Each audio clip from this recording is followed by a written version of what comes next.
बहुत समय पहले एक घने जंगल में चार चोर रहते थे। चुराया हुआ धन वे एक साधारण से बर्तन में रखते थे, लेकिन उसकी हिफाजत जान से भी ज़्यादा करते थे। कुछ अरसे बाद उनका मन चोरी चकारी से उब गया। मैं तो ऐसी ज़िंदगी से तंग आ गया हूँ। हमें हमेशा चौकन्ना रहना पड़ता है, वरना हम पकड़े भी जा सकते हैं। एक ने अपना दुखड़ा रोया। हाँ, मैं भी चाहता हूँ कि हम लोग एक शांत सच्ची ज़िंदगी जिए। दूसरे चोर ने हाँ में हाँ मिलाई। बहुत अच्छा, हम जंगल छोड़कर किसी ऐसे शहर चलते हैं जहाँ हमें कोई जानता न हो। शायद कोई साफ सुथरा काम धंधा ही हाथ लग जाए। तीसरा बोला। तीन चोरों को तो यह सुझाव पसंद आया और उन्होंने तय कर लिया कि वे जंगल छोड़ देंगे, लेकिन चौथे चोर को अपनी जीविका के लिए कोई खरा धंधा करने की योजना पसंद नहीं आई। उस समय तो वह चुप रहा, लेकिन उसने बर्तन में रखे पैसे चुराकर भाग जाने का इरादा कर लिया। वह सही मौके का इंतजार करने लगा।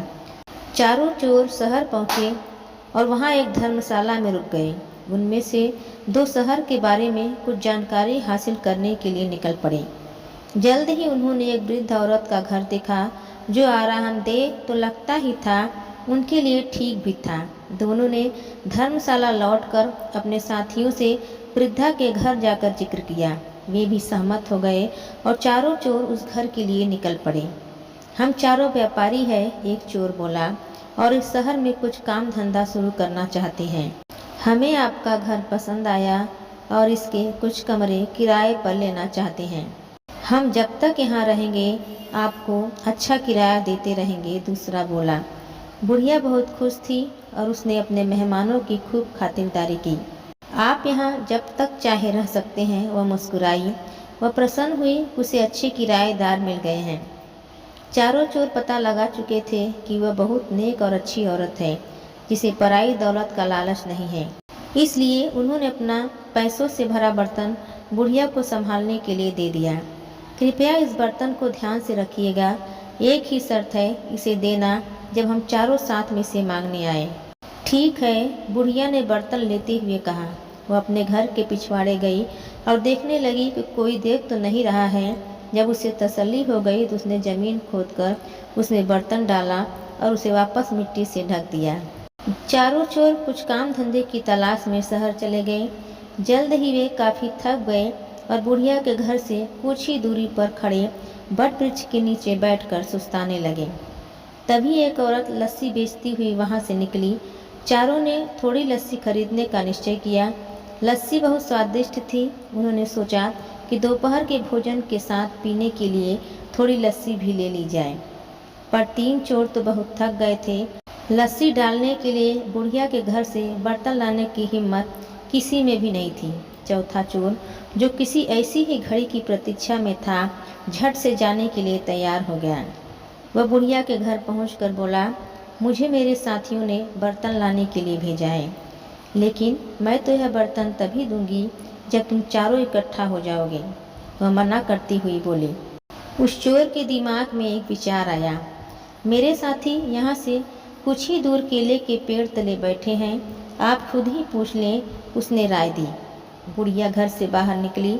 उसने तीनों को पेड़ के नीचे बैठे हुए देखा। क्या आपने अपने दोस्त को बर्तन लाने भेजा है? वह चिल्लाई। जी हाँ, कृपया उसे दे दीजिए, तीनों चोरों ने जवाब दिया। बुढ़िया ने सोचा उन्हें अपना बर्तन किसी कार्य हेतु चाहिए होगा, जो उन्होंने अपना विश्वसनीय साथी भेजा है। उस चोर को फावड़ा देते हुए बोली कि पिछवाड़े से खोद कर बर्तन निकाल ले। इतना कहकर वह अपने घर के कामों में उलझ गई।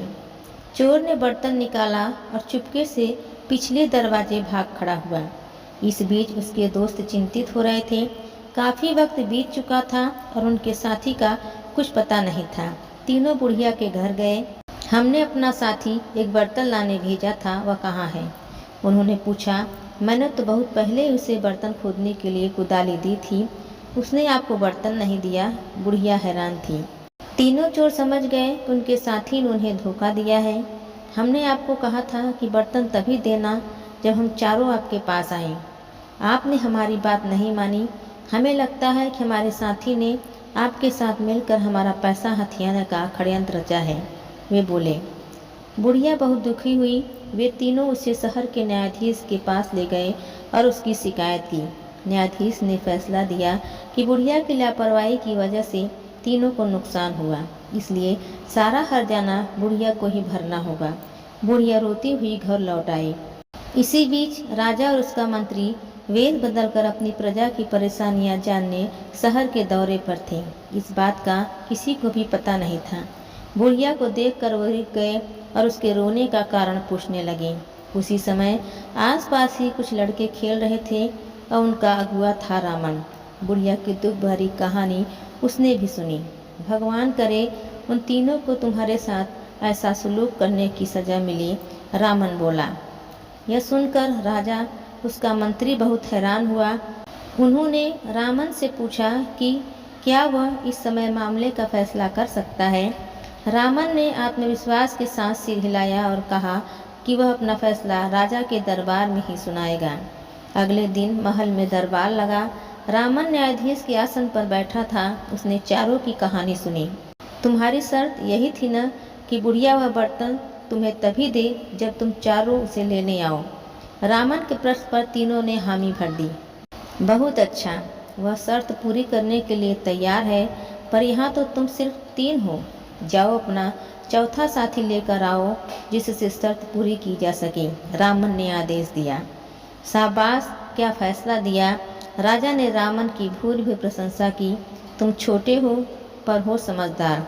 आज से तुम मर्यादा रामन के नाम से जाने जाओगे और हमारे दरबार में ऐसे मुकदमों के फैसले किया करोगे। दोस्तों, आज की हमारी कहानी आपको कैसी लगी कमेंट में अवश्य लिखिए। धन्यवाद।